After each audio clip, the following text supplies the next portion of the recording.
Putra le Syarah, putra abih katek ke mandu berata sago meribe katek. Bak perkara mualim salah kepegah meningkatkan pengangguran. Syarah, apalah arti sebuah kata-kata? Jangankan awak kah ke mentang kudang bak panggung nervous. Pulang gaknya calon gubernur Aceh. Jadi salah pegah habai itu bukan berarti beliau itu salah. Setidaknya kita tu turut berterima kasih karena kenapa? Gaknyan geingat ke pengangguran. Berarti penganggurannya nak hargai. Biasa pengangguran mengikiratan. Jangankan untuk je. Tanya yang lamar darah baru mentang putra buat kah pengangguran. Piuh ke dia uliket lom. Jadi gehargai kalinya pengangguran. Tok kalinya pengangguran yang naik sebut. Cakap ke kompanya-kompanya pak lain hantam pernah bahas mengenai pengangguran. Tapi kalinya gebahas mengenai pengangguran. Yang tanda bahawa Mualim sangat-sangat menginginkan di Aceh ini tidak ada lagi yang namanya pengangguran, guys. Nyan baik aku pegah haju bawakah.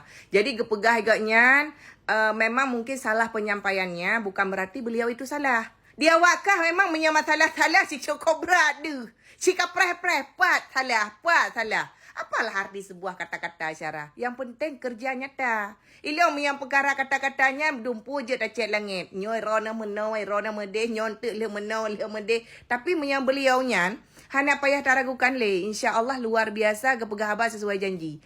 Dan yang perlu aku sampaikan bahawa kah?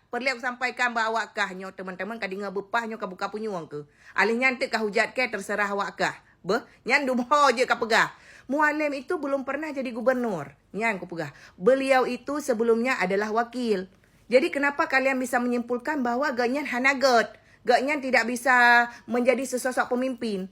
Sedangkan Ganyan katrip kasyarahat, pertahankan partai. Kibar mentang urung tetap bertahan buat partai Aceh. Yang aku pegah. Jadi bek katek ke hana mempan yang katek Syarah. Menyalong tetap aku pilih Mualim nombor isa. Mualim tetap calon gubernur Aceh nak dengar tu kenan. Jadi bek le katek leong yang cukbul gubernur raw ni yang gubernur raw ni.